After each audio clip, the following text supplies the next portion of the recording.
Regresamos a Sin Filtro. También un saludo a todas las personas que nos están siguiendo en la página de Facebook de Guatevisión, en esta transmisión en Facebook Live. Bueno, como le habíamos adelantado antes del corte, la Cancillería guatemalteca ya reaccionó a estos memorándums que circularon en el Departamento de Seguridad Interna de los Estados Unidos. El canciller Carlos Raúl Morales tuvo bien una entrevista con nuestros presentadores, Alejandro Vidal y María Luisa Gómez. Él explicó el análisis que está realizando y que ya realizó en estos momentos la Cancillería sobre este desarrollo de las órdenes ejecutivas de Donald Trump. Escuchemos. Se da a conocer un memorándum del secretario de Seguridad Interna de Estados Unidos, que es una especie de acuerdo ministerial, en el cual se trata de regular o normar algunas medidas precisamente para tratar de asegurar aún más la frontera de conformidad con lo que el presidente Trump ha venido anunciando. Alejandro, lo primero que le quiero decir es que este memorándum, esta especie de acuerdo ministerial, tiene que estar en el marco de la ley. Y yo siempre he señalado que las acciones ejecutivas y este tipo de acciones tienen que estar en el marco de la ley porque la propia limitante es la ley. En el caso, hemos finalizado el análisis, por supuesto, de este memorándum y lo que le puedo asegurar es que el Servicio Consular guatemalteco no va a permitir la deportación de ningún guatemalteco que no tenga una orden de deportación final. Es importante respetar el debido proceso, es importante que cada persona que sea deportada sea llevado ante un juez y que tenga una orden de deportación final. Las declaraciones de Carlos Raúl Morales, bueno, ahí comienzan ya los contrastes. No está hablando de jueces, el memorando está hablando que al juicio de un oficial de inmigración. O sea, no está llegando ni siquiera a esa etapa. No, él está hablando posiblemente de los que ya tengan un proceso. Dice el canciller, pero en el 7 esta tiene que ser una orden de que un sea oficial legal. De inmigración. O sea, ¿pone el canciller alguna duda de que exista un vacío o una área gris en el memorándum que pudiera ser apelable? Entendamos el proceso vigente o el proceso previo versus lo que está siendo aprobado ayer o que fue aprobado ayer. Bajo el proceso vigente, supongamos que detienen a una persona, un inmigrante ilegal que no tiene papeles, ya sea que lo detengan por una falta, porque en los registros de migración se pasó su tiempo de estar en Estados Unidos, o porque un día lo detuvieron porque iba a 60 en una zona de 50, qué sé yo. Lo detienen y descubren que no tienen papeles. En ese momento, esa persona es llevada ante un juez de migración y se le inicia un proceso de migración. Y en ese proceso de migración, el juez determina si esa persona ha cometido actos criminales, si tiene algún historial delictivo previo, si tiene algún historial de transgresiones a normas de migración, y es el juez el que después de un proceso judicial decide si emite una orden de deportarlo o no.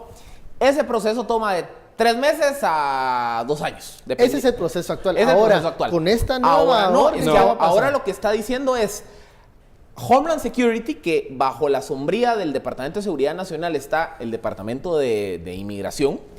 Usted cuando detenga a un inmigrante ilegal, usted solito tiene la facultad de evaluar si la persona es criminal, tiene récord criminal, tiene una denuncia criminal, si ha abusado de los beneficios sociales de Estados Unidos o si representa un riesgo a la seguridad nacional. Si cumple alguna de esas 5 características, usted ya ni siquiera lo tiene que llevar a un juez.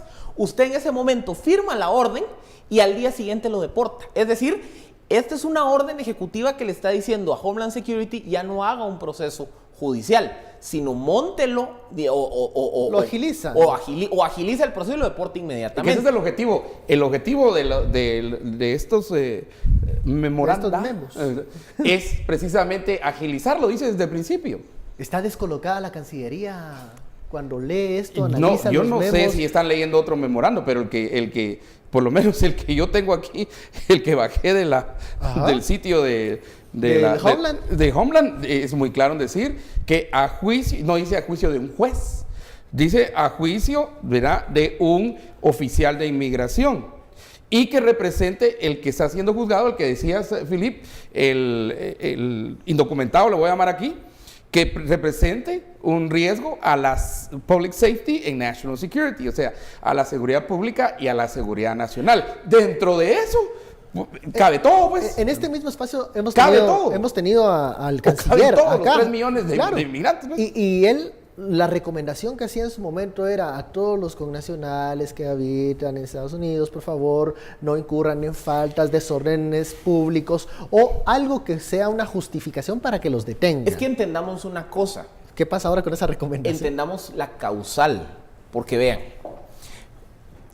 aquí la pregunta anterior a todo esto es cómo el Departamento de Homeland Security de Migración se va a enterar que yo estoy ilegal en Estados Unidos. No tiene forma de enterarse. La forma más común en la cual Homeland Security se entera que yo estoy de ilegal en Estados Unidos es porque un día me agarran cometiendo una infracción de tránsito. Y cuando me agarran cometiendo la infracción de tránsito, ya sea que me pasé un alto, un semáforo, el límite de velocidad, y me piden mis papeles y no los tengo, ahí arranca el proceso. Ese es escenario 1. En otros casos es porque a mí me detienen cometiendo un acto criminal o un acto vandálico. Lo más común, y ese era un tema que lo hablábamos con el canciller hace un par de meses que lo tuvimos en la entrevista, es que a mí me detengan manejando bajo efectos de licor.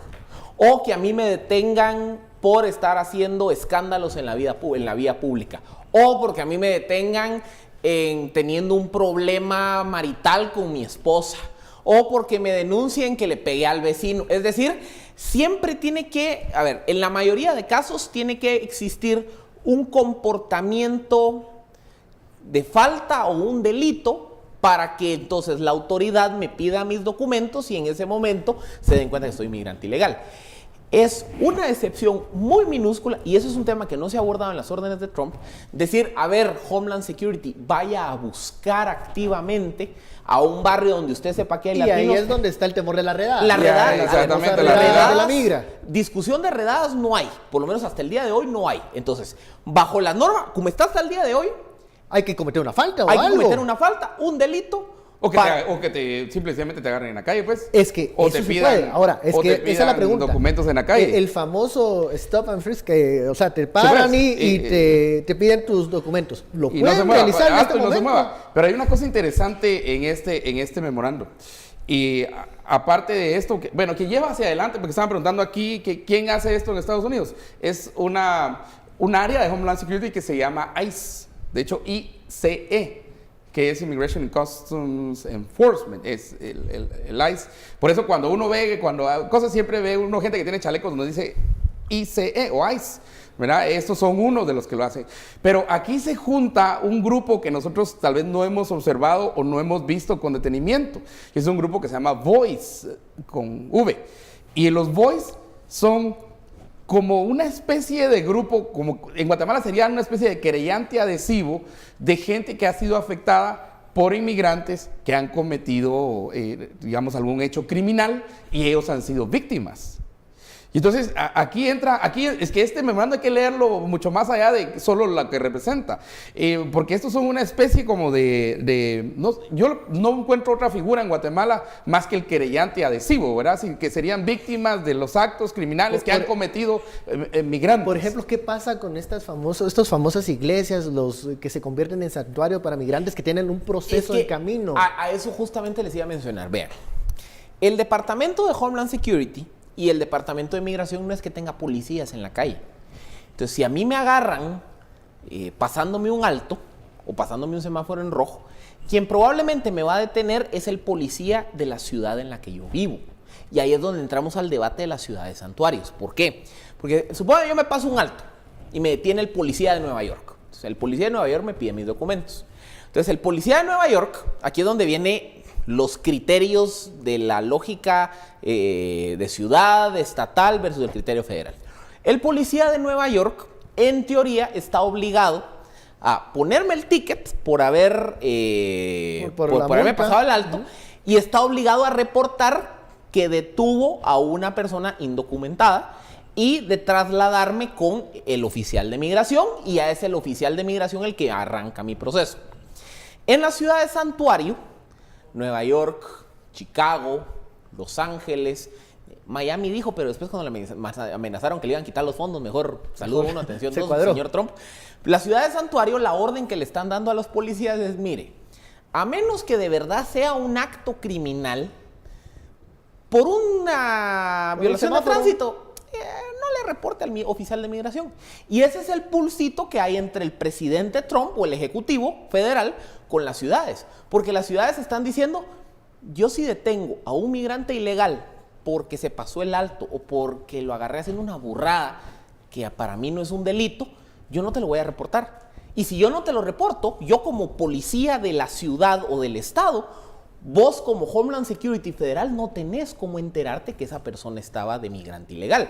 Entonces ahí sí regresamos al argumento que dio el canciller, que es decir, pórtense bien, porque si a usted en una ciudad santuario no lo detienen por cometiendo un acto criminal, lo más probable es que mientras no se resuelva este del dilema en las ciudades santuarios, la policía local, estatal, no lo va a reportar con Homeland Security. Pero, otra vez, eso es Nueva York, Los Ángeles, Chicago.